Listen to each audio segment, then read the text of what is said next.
Okay then, folks, it's 10:31. Apologies for the late start. We've just completed the last meeting, so we're rolling on to this one. Thank you for all attending. Welcome to Lincolnshire County Council Planning and Regulation Committee, 5th of June 2023. It's 10:31ish, I think. July, 3rd of July. Yes, I know I'm somewhere. I'm in a different time zone. There we are. I am on the planet, don't worry. So, okay, let's move forward from there. Everyone's saying to me 3rd of July. Okay, so we've had the fire alarms this morning, so if you hear a fire alarm, please exit the building to the front, congregate in the car park, no issues. Water is available at the rear of the room. All of the planning committee have been trained with regard to how they can deal with the business today, so I don't think there's issues there. We have one speaker to come later on, I believe. Otherwise, I'm going to move straight into the agenda onto item 1, apologies replacement members. Thank you, Chairman. I haven't received any apologies. Thank you. Item 2 is declaration of members' interests. I will declare that I am a West Lindsey District Council councillor and leader of the opposition there. So therefore, item 5.1 is an application within West Lindsey. I haven't talked about this application at all at West Lindsey, so therefore that leaves me able to talk today if necessary. Anybody else? Councillor Smith. Thank you, Chairman. Similar to you, I'm also a West Lindsey District Councillor and member of the Planning Committee, but as yourself, I have not discussed this with anybody, so I feel I have come with an open mind and able to vote. I'm also Chairman, work for Sir Edward Lee, as my DPR says, but I have not discussed this with him in any way, shape or form either. Anybody else? No? Okay, then I'll therefore move on to item 3. Minutes of the previous meeting, the planning reg meeting on the 5th of June 2023. This year, a month ago. These have all been circulated previously, and I am quite happy to propose them from the chair. Do I have a seconder? Thank you, Councillor Skinner. All in favour, please show now. Good. Everyone's awake. Excellent. Including me. So that is unanimous, I believe. So I'll therefore move on to item 4, traffic items. 4.1 is Skegness, Roman Bank, Brancaster Drive, proposed waiting restrictions. Jan, please. Thank you, Chairman. Jan Gibson, Programme Leader for Traffic. First report today is Skegness, Brancaster Drive. Next slide, please. So Brancaster Drive meets Roman Bank, one of the main routes through the town. Next slide, please. At the request of the local member, we looked into introducing restrictions at this junction. Investigations indicated that parking close to it was compromising visibility for vehicles exiting Brancaster Drive. So we introduced restrictions as shown at Appendix B. We proposed restrictions as shown at Appendix B and received an objection from one of the residents. Having dialogue with the resident, their concerns were that the restrictions extended across their driveway. So next slide, please. We reconsidered the proposal and reduced them slightly as shown in yellow at Appendix C. And we would like this to be approved as a minor modification, so we do not have to re-advertise, and the recommendation is for that and that the objection is overruled. Thank you. Thank you very much. I'm fairly well travelled in Lincolnshire. You nearly caught me out on Roman Bank, but then I saw laundry there and I thought, Fenland Laundry, I know this location. So yeah, you didn't catch me this time. Any comments from the committee? Councillor Ashton, please. Very good report, Mr. Chairman. Very happy to move. Thank you very much, Chairman. I'm very happy to second. It's kind of sad that you have to put lines around a junction to stop people doing what they shouldn't do anyway, but I'm quite happy to support. Thank you. Thank you. Do we have any other speakers? I'll give it fair time. Okay, all in favour of the proposal as printed, please show now. That is unanimous. Thank you very much. I'll therefore move you on to 4.2, Sturton by Stow, A1500 Tilbridge Lane, proposed extension to 30-mile-an-hour limit. Thank you.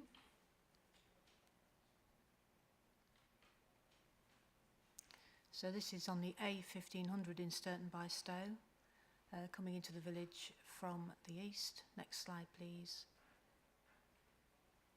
Received a request from the parish council for the existing 30-mile-an-hour limit on here to be extended. The mean speed of traffic came in at 34, which allows us to consider this as a borderline case. We therefore recommend that the council, the committee approves this 30-mile-an-hour extension so that we can begin the consultation process. Thank you. Thank you very much. Having said that I've declared that I'm a West Lindsey councillor, I travel this route frequently, I think is a good way to put it. I am familiar, very familiar with the A1500. I am also familiar with the Road Safety Partnership's speed radar vans within the village, but they haven't caught me. So I'll just make that comment. I have always done 30 miles an hour and not had an issue. Having said that, I do know this stretch of the road well, and I'm quite happy to support and propose the recommendation. Anybody like to speak, please? Councillor Skinner? Very happy to second. I too have been through this area quite a bit, and I adhere to the 30-mile limit. I thought you were going to come out with declaring interest there, but very happy to second. I'm very pleased to say I have a clean licence. Okay, so anybody else wishing to speak? Okay, therefore proposed and seconded. All in favour, please show now. And that's nearly unanimous. There's one short. Anybody against? Any abstentions? Okay, so that is carried, no problems. I'll move you on to 4.3, which is Woodall Spa B1191 Witham Road, proposed extension to 30-mile-an-hour speed limit. Jan, the floor is yours again. Thank you.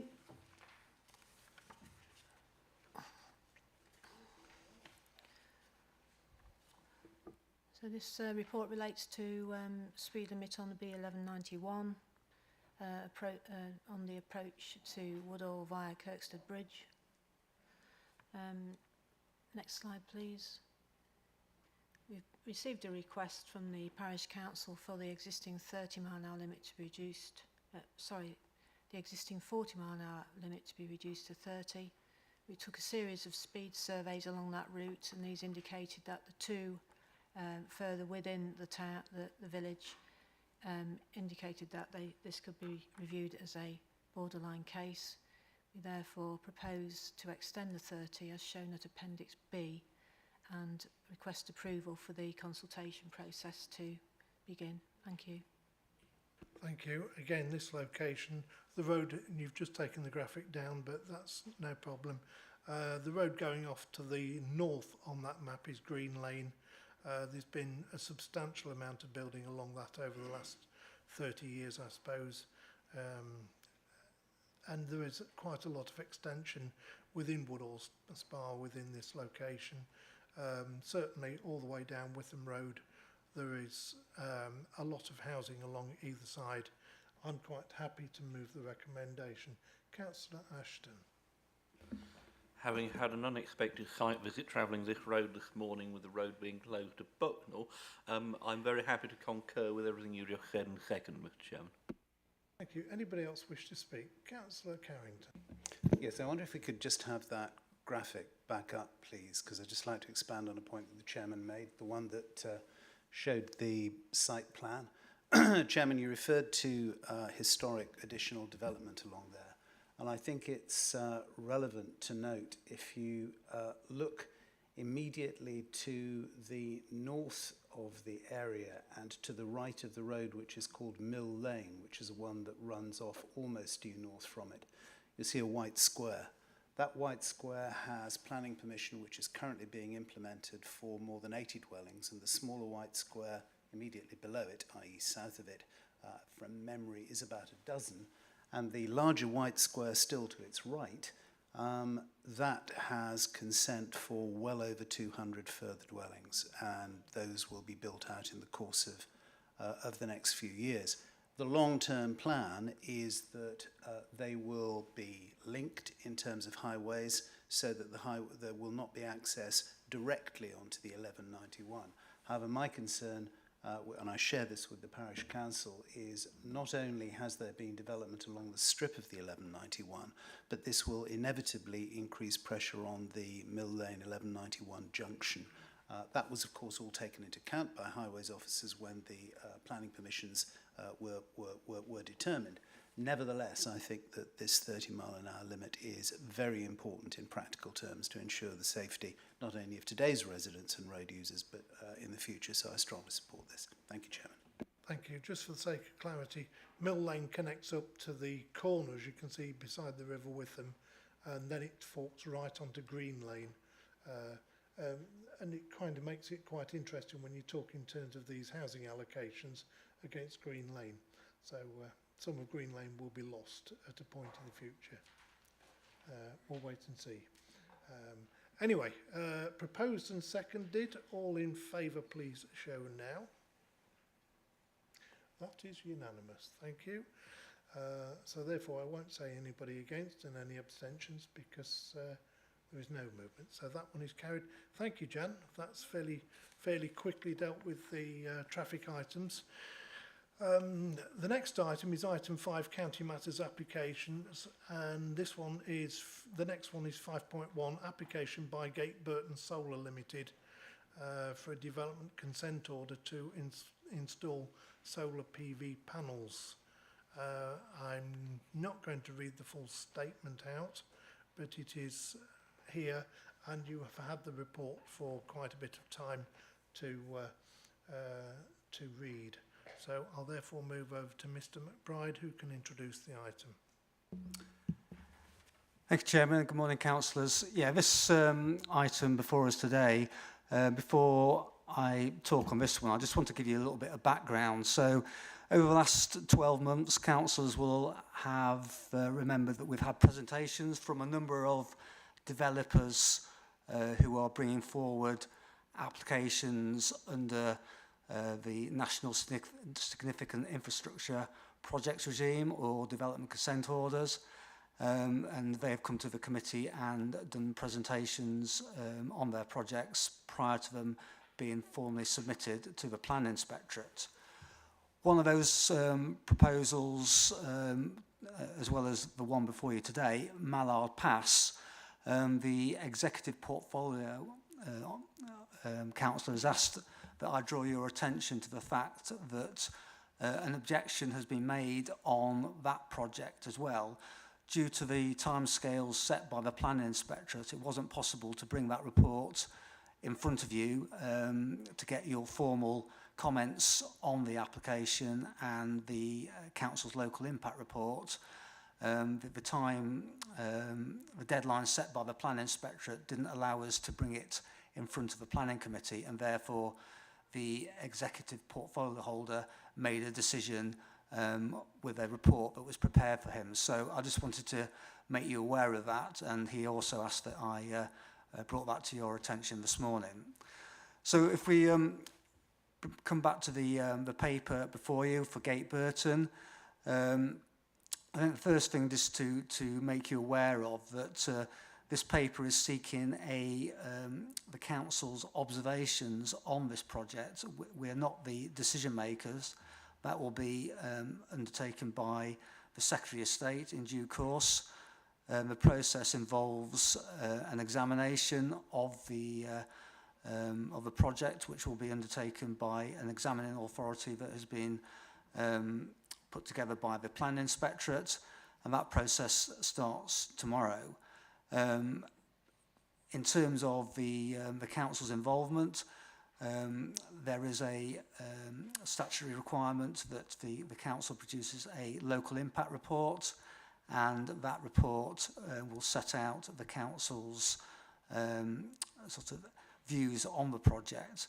As well as that, there's also the opportunity for the council to make formal comments on the application via written submissions, and again that is set out in the report this morning for you.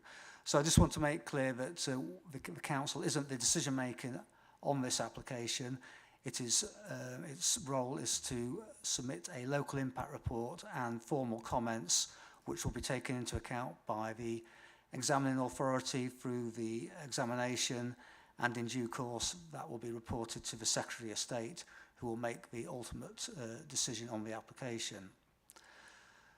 So we just go through the presentation, just to give you some slides, just to give you some background to the project.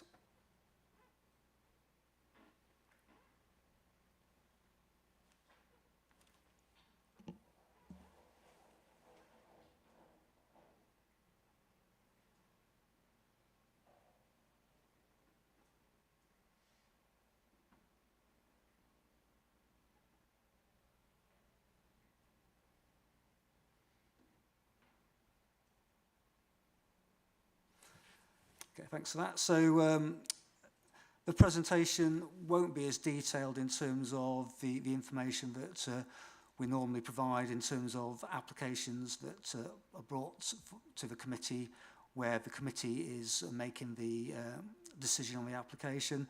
So that these slides just give you an insight into the project to supplement what's in the committee report. So the first slide on the screen shows the location of the site.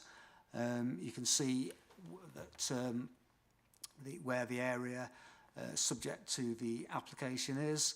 So probably just looking at the screen, just off the top of the screen is Gainsborough, and the sort of feature that runs through the middle of the application site is the Lincoln to Gainsborough railway line. So that's the area where the main area of the solar panels will be constructed.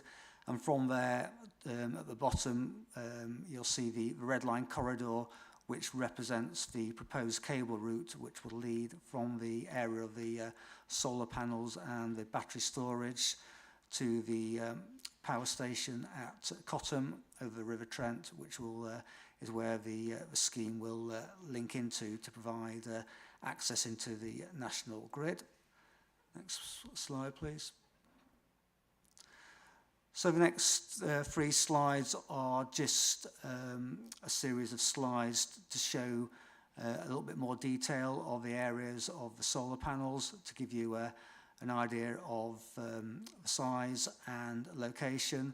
And these are three slides which just set out that. So you'll see again the black line through the middle is the Lincoln to Gainsborough railway line, and the solar panels, or the proposed area for the solar panels, is either side of the railway line. Next slide, please. Again, this is towards the southwest of the proposed area. And then the final slide, please. And then this is the third part, showing the southeast part of the application site. And then finally, we just move on to another slide. This slide is taken from the Appendix 2 to the local impact report. You'll see that the County Council commissioned a report to be produced on the agricultural land classification of the area, and I just wanted to show you this slide to give you an idea of the various land classifications.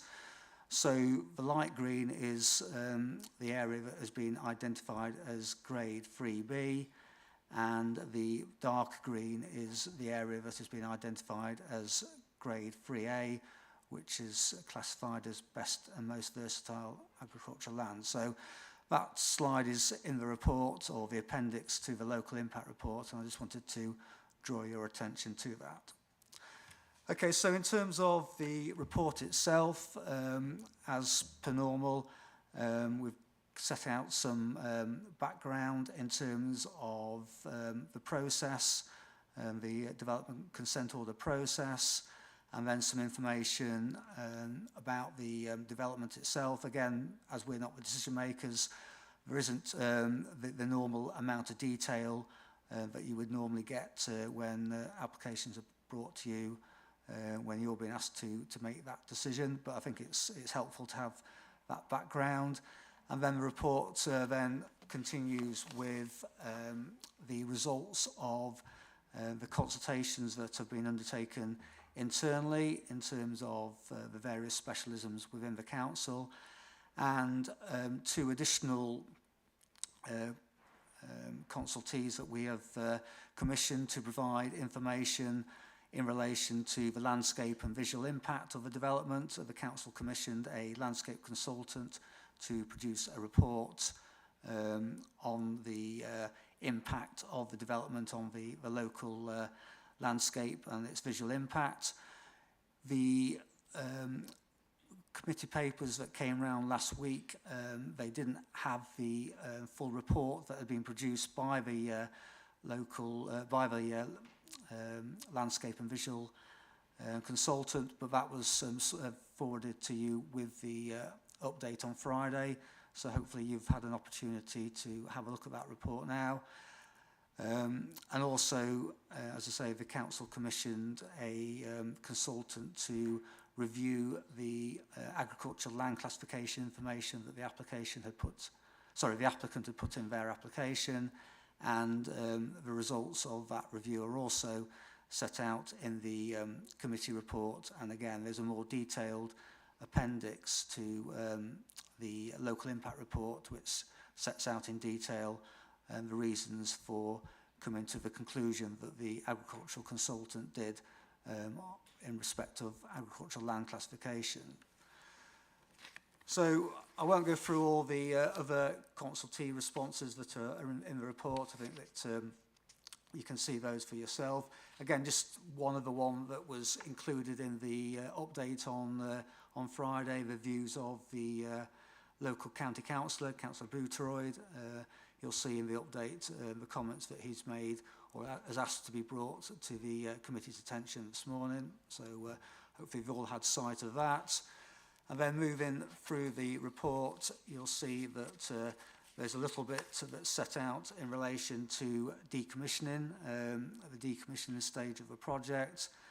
And then paragraph 20 on page 11 sets out some suggested community benefits that the council might want to support if the Secretary of State decides to grant the development consent order. And then moving over the page 12, the discussion and conclusions brings that all together in terms of setting out the reasoning for the recommendation. And the recommendation on page 13 is in 2 parts. Part A is that the committee approve the local impact report at Appendix A to be submitted to the examining authority. And Part B, I won't read this out in detail, but you'll see there that those are the comments that your officers are recommending that the committee support and put forward to the examining authority, setting out the council's view on the application. Thank you, Chairman. Thank you. I believe we have a speaker to this application, James Hartley Bond, who would like to speak on behalf of the applicant. If you could like to come down, we can afford you 3 minutes, up to 3 minutes to address the committee, and there might potentially be a question or 2 to follow. So the floor is yours when you're ready. I'll be actually timing you on my phone, because I believe the intercom of the timing system in the chamber is not working too well today, I think is a good way to put it. So whenever you're ready, the floor is yours, but it's no rush.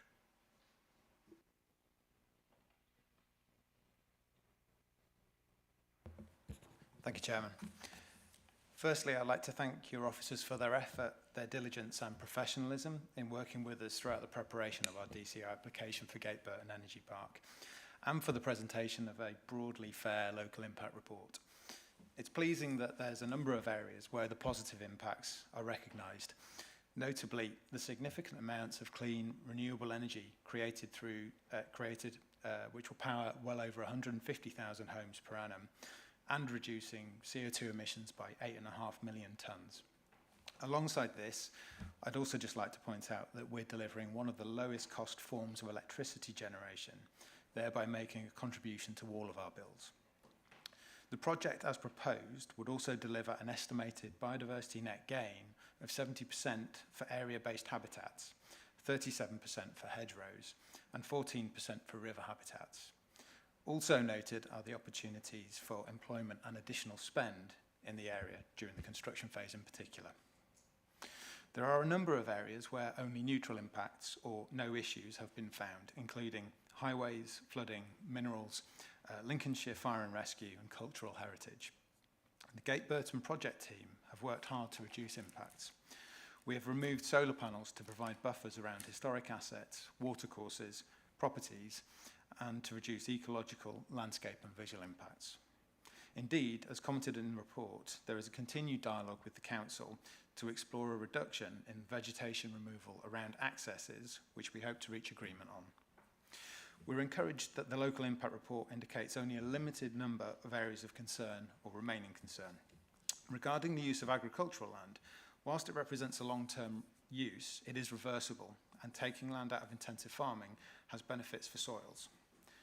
Contrary to the local impact report, only 12% rather than 20% of the land for the energy park is BMV land, which is a low percentage for a project of this scale, and notably much lower than the recently granted Longfield DCO. Whilst reference has been made to land in the cable route corridor, works here are relatively short-term and in nature and will be fully reinstated post-construction without affecting the land grading. Secondly, with regards to cumulative impacts, we understand that there are a lot of large projects being proposed in Lincolnshire, and we agree that there's a limit to what is acceptable in the county and in one area. However, currently only one solar project over 50 megawatts has been consented in Lincolnshire, and that's Little Crow near Scunthorpe. Cumulative impacts are important and will be central to the examination, but please consider the project in front of you, which is Gateburton Energy Park. Finally, I note the encouragement to provide a package of community benefits. Whilst it is not a material planning consideration, all of our projects come with a community benefit, and we remain committed to working with the local organisations and communities to explore how this may be held and administered. And we have a community liaison team already in place which deals with this specific point. Thank you. Thank you. I allowed you the additional 7 seconds. I didn't see the point in interrupting you, so no problem. Okay, so I'm going to open to committee for any questions you might have of Mr. Hartley Bond. I see from the local county council member that there is concerns with regard to the feel and change of the countryside for generation and restricting free movement across the fields and the wildlife. Can you sort of expand a little bit for me with regard to how public rights of way, etc., will still be enabled through this particular area? Yeah, thank you, Chair. Both very good questions. So 2 points I took down there. One was sort of in connection with wildlife specifically. So on that front, so there are a number of features within the solar farm in terms of how it's designed and how it's enclosed, which allows particularly smaller species, endangered British species, to pass through and underneath parts of the fence line, for instance. So you may have some small sections that are removed. We call them kind of mammal gates or something similar. For larger species, it's not simply generally one fence line that encloses the entire site. So what you will normally have is maybe some groups of smaller fields will be enclosed by a series of fence lines, or maybe a large field might be. But you get quite a lot of setback then between existing features, hedgerows, woodlands, etc. One of the things that our consultants have worked particularly hard on is that kind of ability to migrate throughout the site and keeping corridors for ecology. And then just to the second point around public rights of way and continued access through the area. So one of the things that surprised us when we first identified this site was how few public rights of way there are in this area, and there is only one public right of way dedicated sort of footpath within the entire site. So there are some further afield, and I think it passes only maybe a couple of 100 metres of the site in the entire site. So it's very unusual when we look at other projects, and there's no change to, we'll be keeping that open both during construction and operation of the site. Okay, so a further slightly different question for you. Obviously this is just off the edge of the Lincoln Edge, looking down into the Trent Valley, and it'll be fairly visible from the Lincoln Edge. Obviously as the sun goes down in the evening, you're trying to obviously harvest the sun as much as you can, but there will potentially be a reflection from this field going back towards Lincoln. Is there anything that can be done to mitigate any reflections that might come from such a large expanse of reflective surface? Yeah, and so another good question. One thing we've seen a significant change of, so we've been developing solar projects in the UK for about 12 years now, and there's been a significant shift largely around anti-reflective coating. What I'm happy to do, I don't have it, I can't show you here, but I'd be happy to forward on to your officers if you'd like to see it. 2 solar farms side by side built about 8 years apart, and the difference in the reflectivity between those is quite stark. And that's partly to do with just the desire to increase the efficiency. So we don't want to be reflecting, we want to be attracting more of that light. Is there anybody else from within the committee that would like to comment or ask a question? Well, ask a question specifically. Councillor Carrington, please. Yes, thank you. I wonder if you could just expand on a point which I think I heard correctly, which is that your assessment of the proportion of the land concerned which is best and most valuable is different from that of the county councils. Without doing a field-by-field analysis, I wonder if you could just point to what you consider the basis of that difference. Thank you. Yeah, so that's the plan that you saw in the presentation came from our assessment. So the consultants that we used, that was their figures that they assessed as part of that site. You will normally get maybe some slight variations from different consultants, but that's the assessment we've done. It will be something I would expect to be scrutinised during the application, but it is very much our assessment with independent surveyors. Sorry, I'm still not clear. My understanding from our officer's presentation was 20% was the figure for best and most valuable. If the map that we saw was provided by you, I understood you to say that you did not agree with 20%. Have I misunderstood you? Yes, so what I'm saying is that our findings are indicating 12% BMV. And the source of that difference? I can't say how the two have been from a comparison point of view, but our own survey is indicating 12%. Thank you, Chairman. Thank you. Councillor Skinner. Thank you, Chairman. There's been quite interesting claims on habitat, whether that's offsetting it elsewhere. For me, there's some major national infrastructure bits that need to be done, because otherwise all this power just whistles out of Lincolnshire. So we suffer the inconvenience. We lose 600 plus hectares. So if you get yourself into the energy versus food debate, it's quite major. It's obvious that these are all low-level panels, and that land will be out of production for 60 years. It's clay, so structure-wise, actually, that's what you used to use for sealing canals. So drainage will be quite a significant challenge there. And that's without going down into footings, where the cables are routed, etc.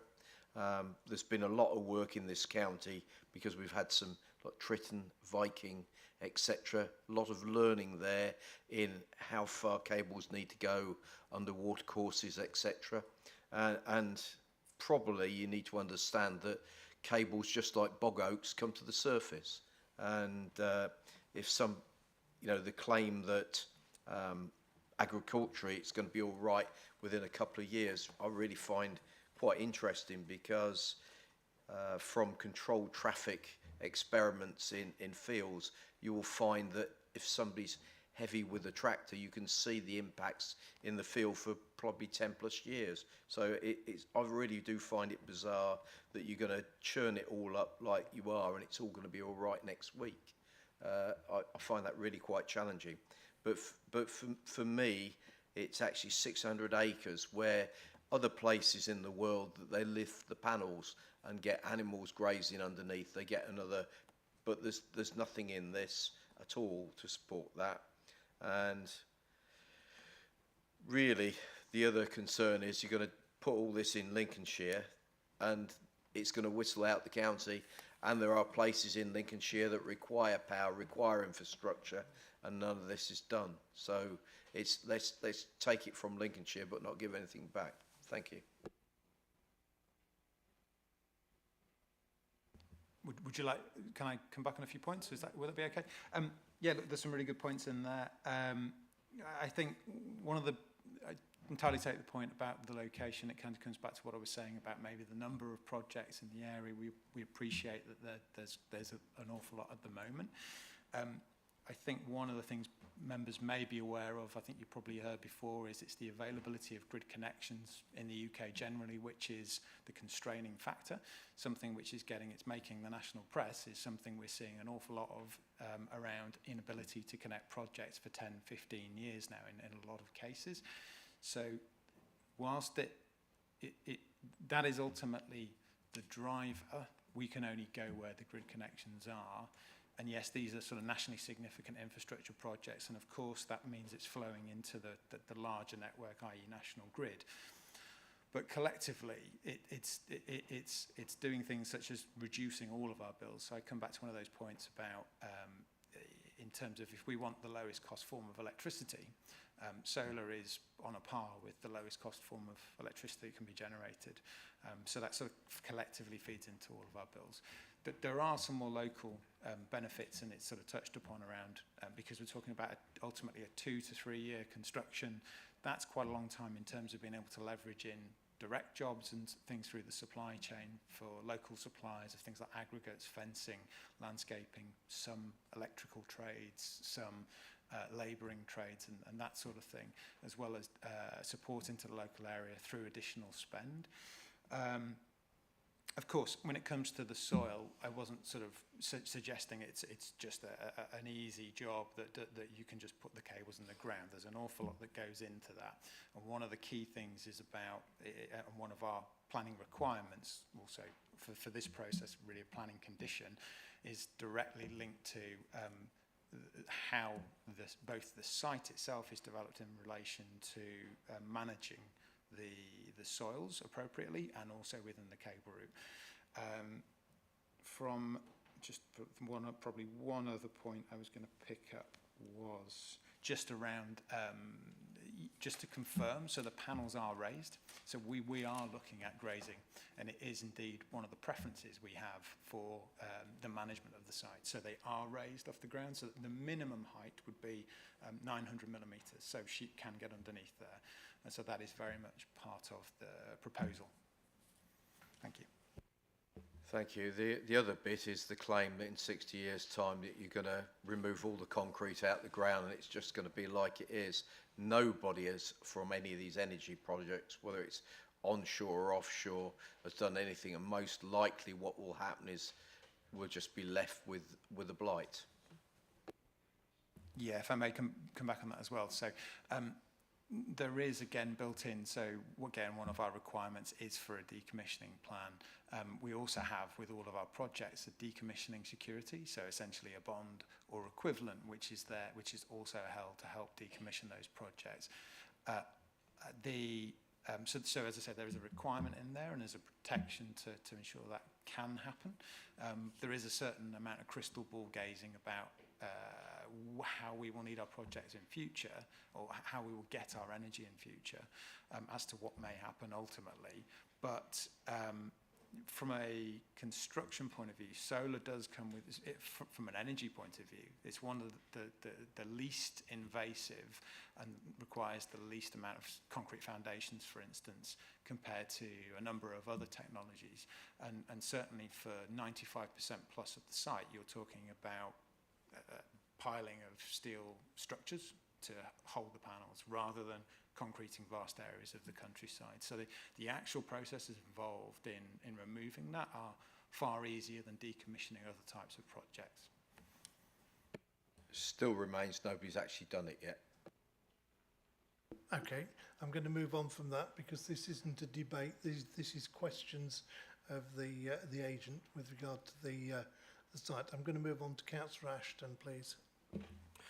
Thank you very much. I'm very grateful you've just answered one of my questions, which is what is the height of these panels going to be from the ground? Could you give us an idea of what proportion of biodiversity net gain is expected to be delivered on site? And if net gain has to be delivered off site, what, if any, is the biodiversity reduction anticipated on the 1,700 acres of this site, please? Hopefully, I think I understand the question, but I think just to maybe come back a step, all of the biodiversity net gain we're looking to secure within our site. So when I gave the figures earlier, I was referring to the biodiversity net gain. I'll read them again just so you've got them. But that's really what we think is possible, having carried out an assessment through the biodiversity net gain metric. And just to give you those figures again, if it would help, for area-based habitats, it's 70%, 70, 37% for hedgerows, and 14% for river habitats. So those are the sort of three figures really within that metric, and that's to be delivered within the site. So we'll be controlling that in the long term. Okay, Councillor Ashley Morris next, please. Thank you very much, Mr. Chairman. A couple of fairly small points. I appreciate that when these projects go ahead, local villages sort of get a whacking great bung for joining in. There's a couple of things here. You've got one of the advantages being reducing waste and increasing recycling. How does a solar farm do that for the local area? I mean, I'm rather puzzled. And I presume the height of these panels means that the land could still be used for grazing. Is that the intention? Yeah, thank you. So just on the first question, Councillor, I read that within the report, but I think it's actually one of the suggestions by your officers as to initiatives that we might be able to support through a community benefit.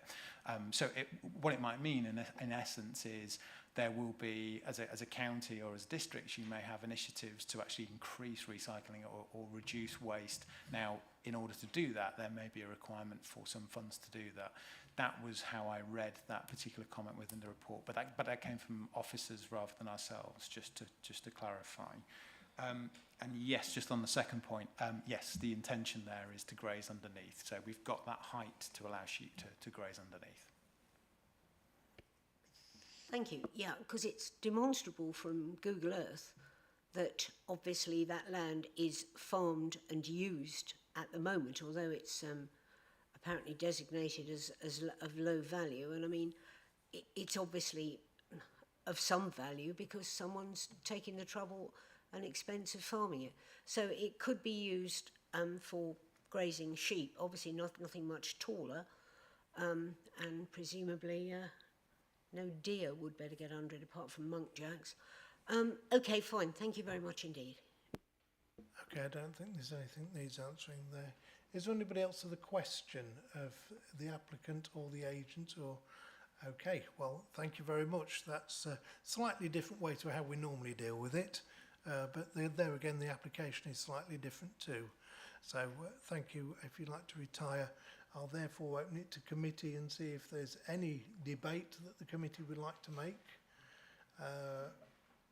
Is there anything that the planning officer would like to comment upon, having heard the extensive questions we've just raised? Just to confirm on that last point, in terms of the community benefit package, the waste and recycling element was something that we'd suggested as officers, so that would be maybe an opportunity to look at potentially, as some of these sort of panels become unviable for use, and what might be put in place to ensure that they're recycled, and that could be extended to other recycling schemes as well. So that was a suggestion that came from us as officers rather than the developer. Okay, so I'll now go back to committee, and Councillor Reid. Thank you very much, Chairman.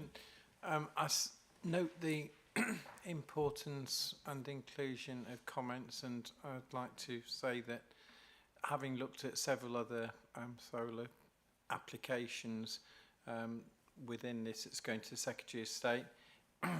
It is reasonably comprehensive, and I think that should be there. I don't suppose there's one councillor in this room that doesn't share the same hearts issue and is troubling everybody's mind.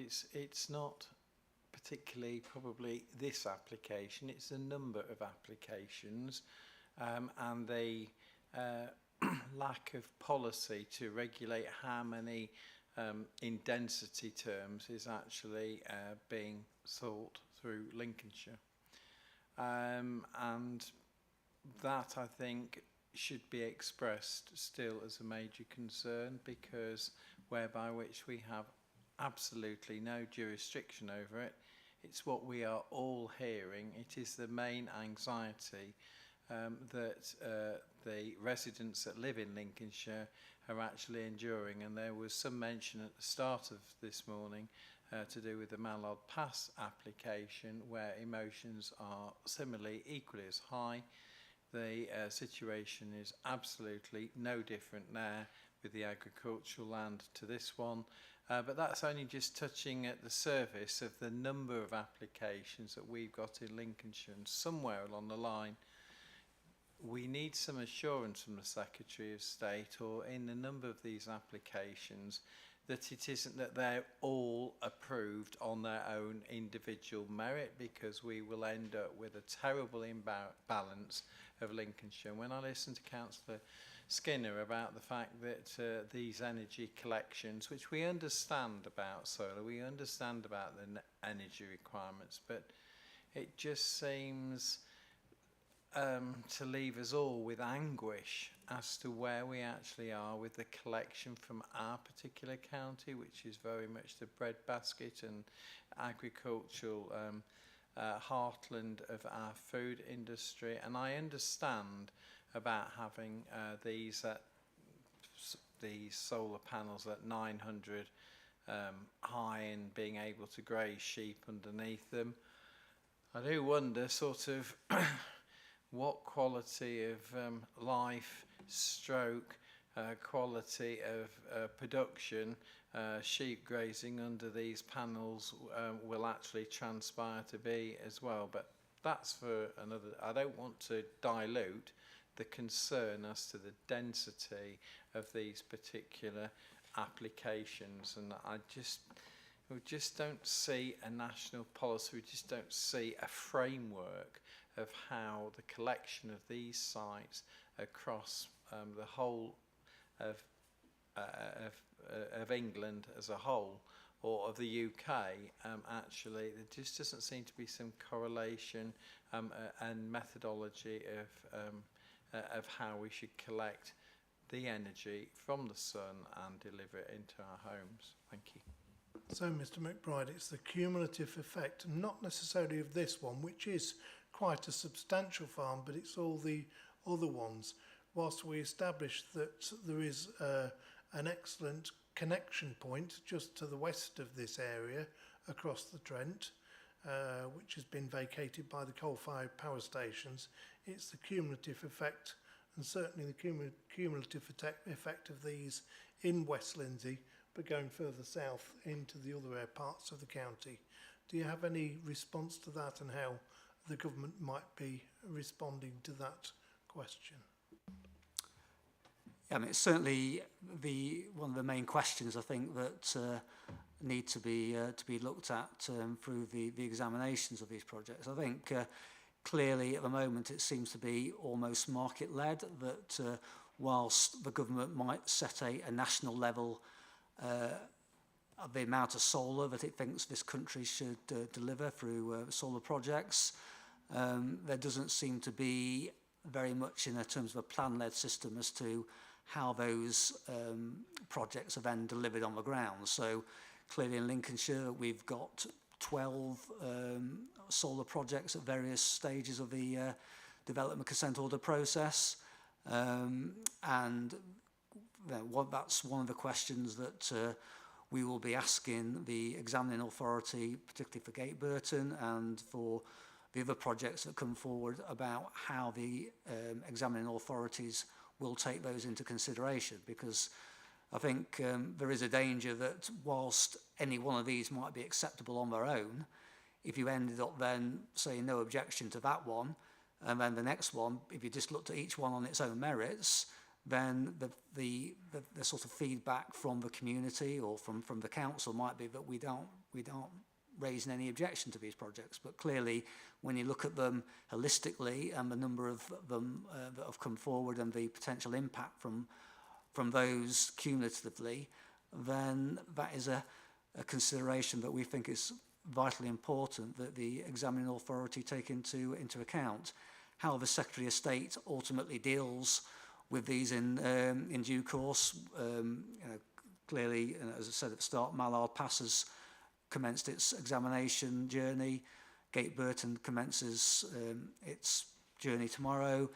Probably 2 or 3 others will start in September. So they're all going to come forward at a similar time, and I think that will be something that the Secretary of State, once they start getting these recommendations on their desks, whether they feel that they can just look at them independently or whether they'll need to look at them collectively as to the impacts on the ground. I'm sure they will be lobbying to the Secretary of State to take those considerations into account. There certainly will be through the examination process as well.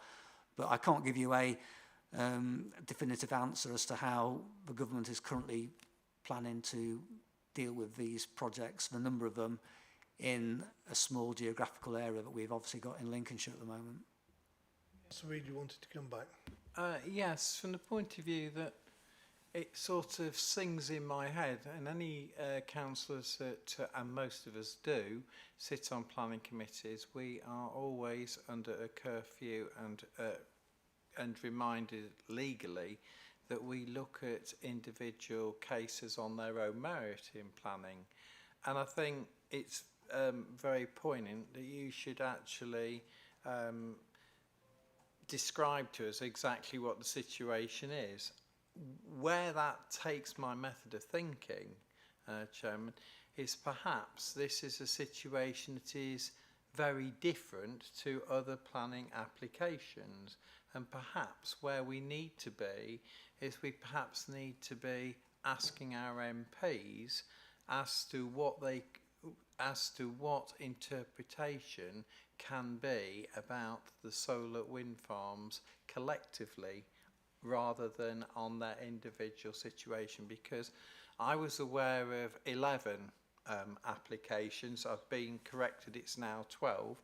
That's only going to grow, and you know, the fact that it's frightening that these are market-led, that these are commercial applications without any regularity of the number of them, and that is, you know, that is outside of the curtilage of planning. So coming back to it, I think we ought to really be expressing our concerns to the MPs, or those MPs that will take note from us, to actually look into this being an exception to planning regulations of looking at these on individual merit. It must have come up across the board from other areas, but I think it's quite important that we actually put that within our submission.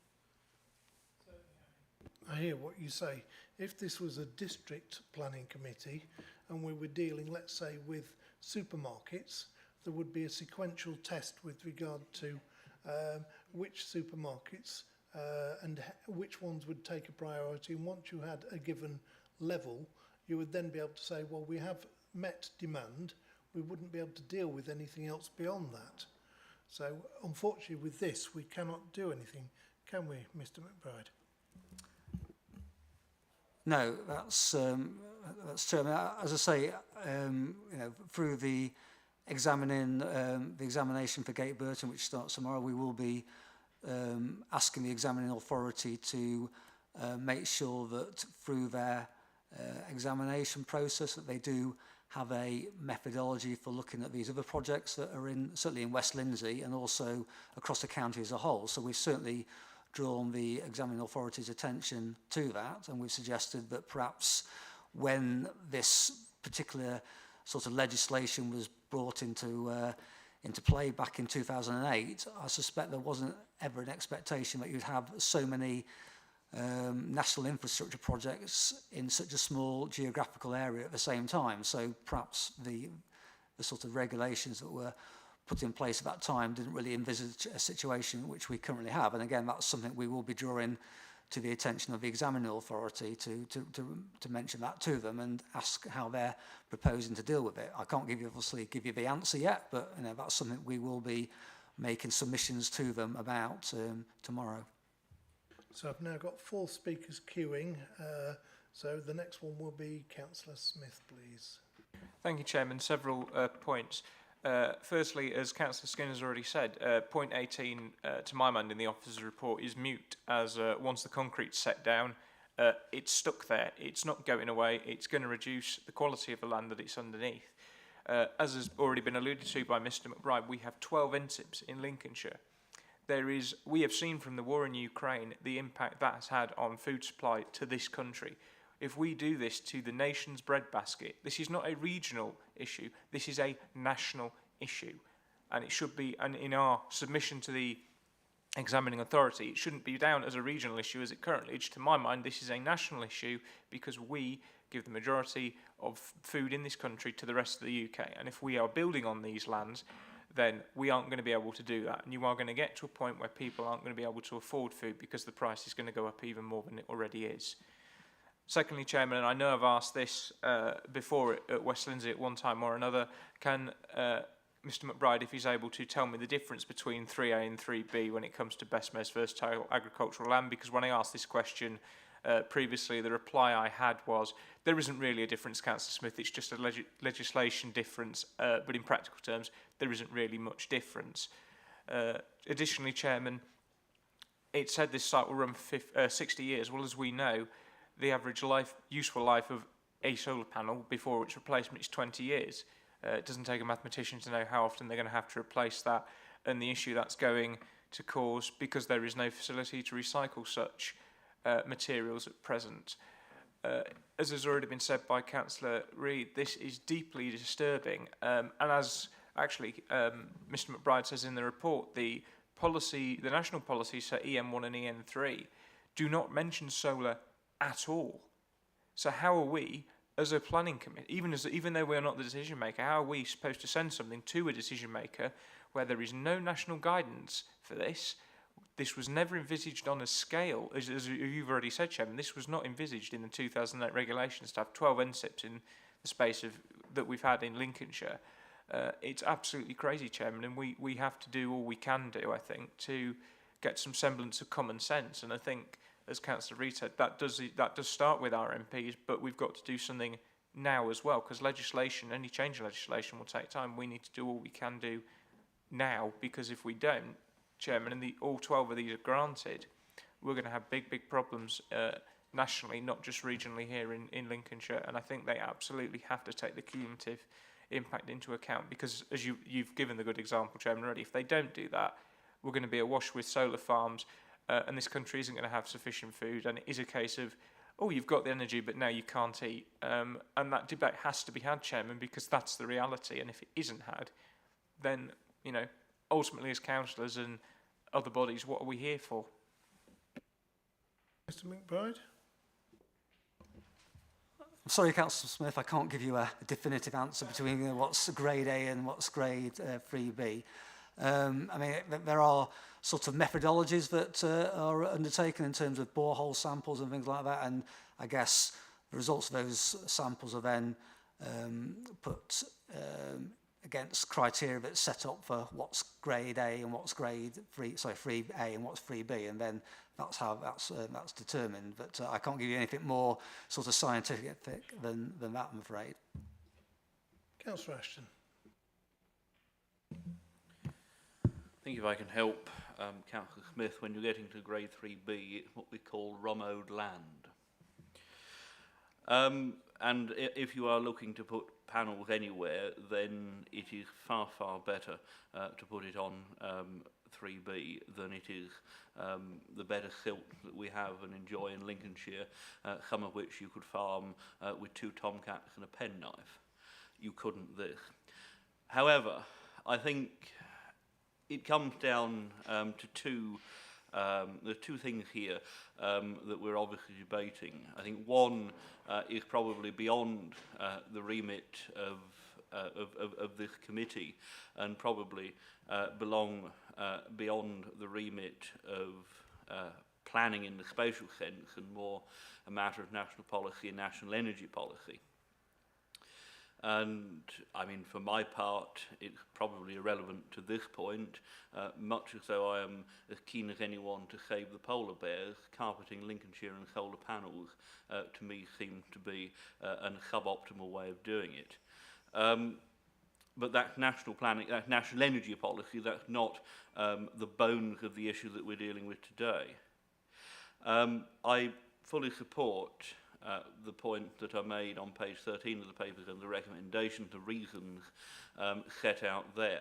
And to me, it is that cumulative change to the landscape, and which you know, is clearly of more than local significance, which is beyond recognised acceptability.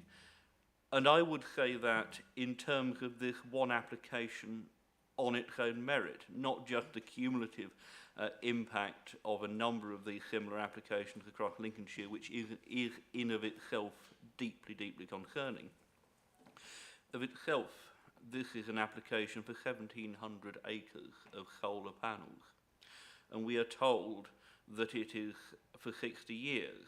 Now, taking this case entirely on its own merit, planning policy as it is now would give very little grounds to opposing an extension beyond that 60 years, providing in 60 years planning policy bears any reflection as to what it is now. The principle of that development will have been established for 60 years, and as I read planning policy, that would be as good as permanent should it wish to be extended.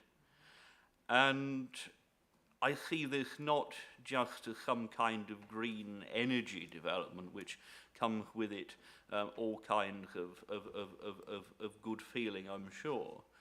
It is a 1,700-acre industrial development in the Lincolnshire countryside, in an area of demonstrable open countryside, covering in an area between three settlements, between 3 villages.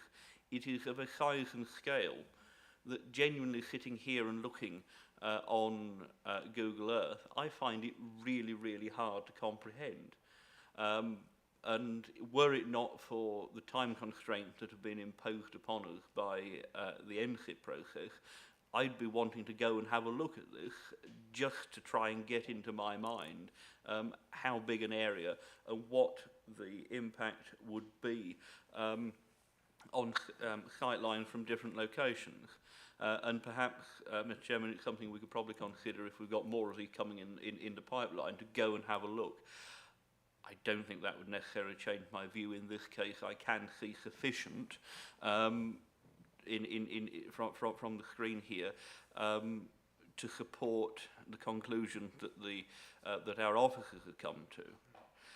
It's worth bearing in mind, and I would like to understand in greater detail, and if it's something Mr. McBride could help with, I'd be most grateful, exactly how we get, how the biodiversity works in improving on this site. And I approach this again with a degree of deep scepticism as to how you take land which is currently in arable production and growing crops and green crops and so on, and cover it with solar panels, and it improves the biodiversity. I hear the argument about the short sheep.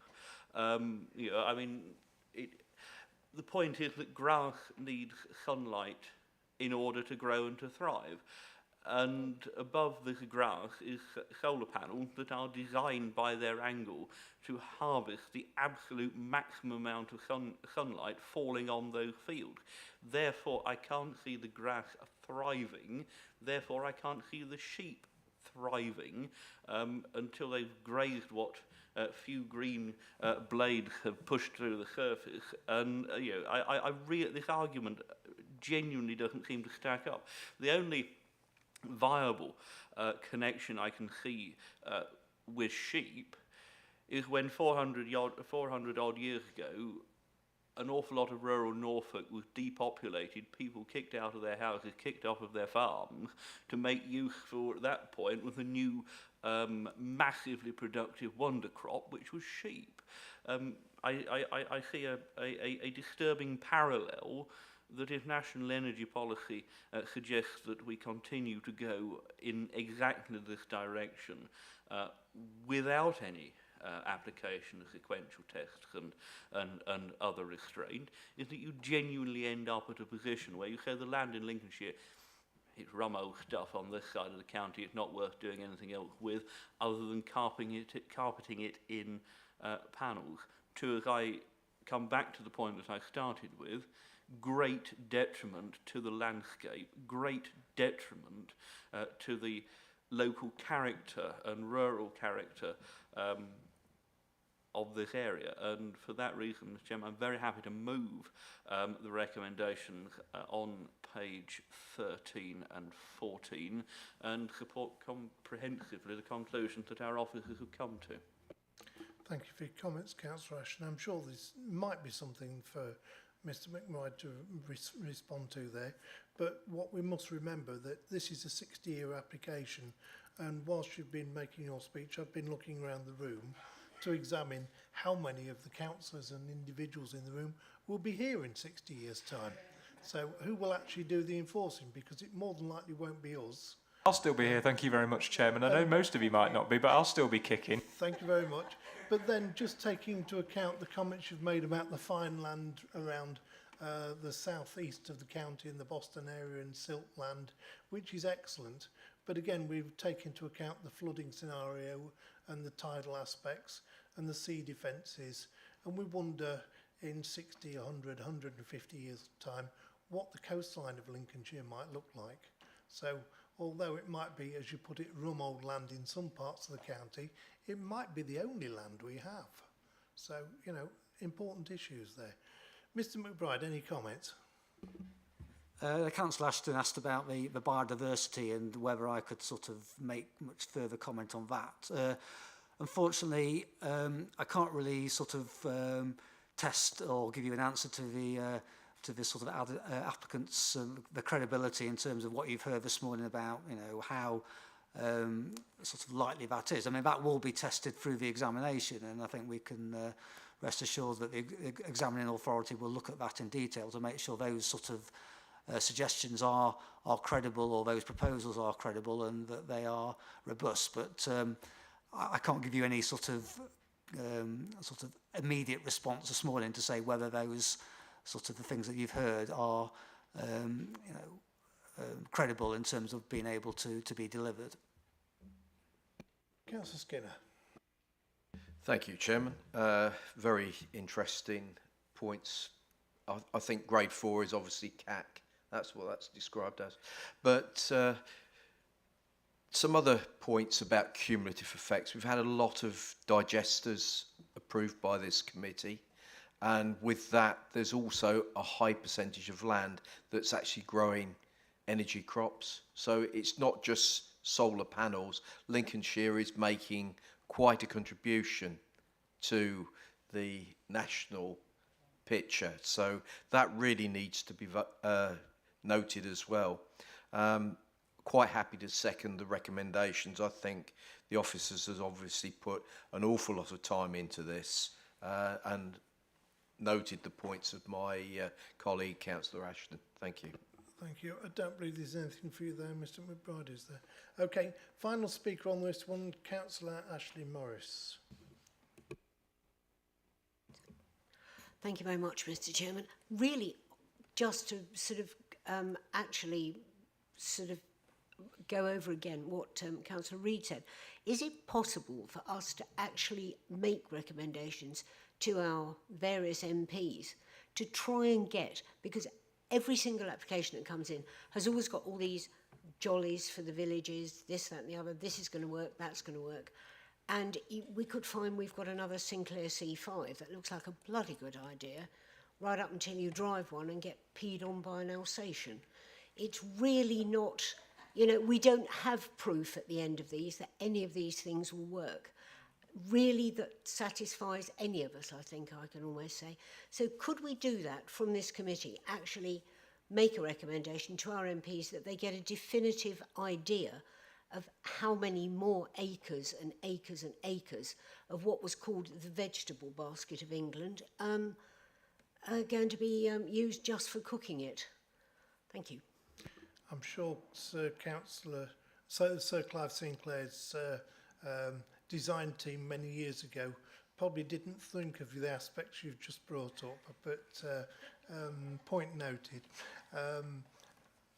I think that I am aware that Sir Edward Lee has been actively involved with regard to the solar farms through West Lindsey in different aspects. So I do believe he has been proactive with regard to supporting the groups and meeting the groups. Other MPs within the county, I'm not sure of their situation, but obviously because of my affiliation with West Lindsey, I have heard on many occasions of the support he's offered to local groups. Is there anything you'd like to say, Mr McBride? I nearly promoted you there. Yeah, promotion, yeah. Thank you very much. No, nothing further to add from me. Thank you. I even nearly gave you a knighthood, you know. Confused you with Sir Councillor Clive Sinclair. Anyway, no problem. I see no further speakers. The application, as written, is proposed by Councillor Ashton, seconded by Councillor Skinner. I think there is a level of reluctance within the chamber, possibly not down to this application, but down to the cumulative effect of how it might affect Lincolnshire, the food basket of the UK and the production of food within. But I will offer it to the meeting. All in favour of the recommendations, please show. And that is not unanimous.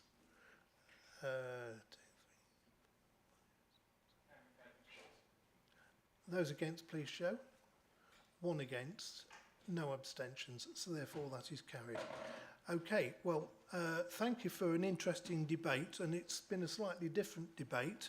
It needed to be because of the recommendations and how the application's been dealt with, and I'm sure it will go forward for further examination in another place. So I would normally wish you a safe journey home, but I'm not going to do that today because there are some members staying behind on detention for a training session. So I'll encourage all members to stay for the Public Rights of Way training session, and then the members of the Public Rights of Way Committee can stay and deal with some applications. So, but I'd encourage all members to try and stay and deal with it. To the officers, thank you for your support and thank you for your recommendations today, and to the people in the middle, I'm sorry you're going to have some minutes to write. Legal have got away with it fairly easy today, so safe journey home to you, and meeting closed.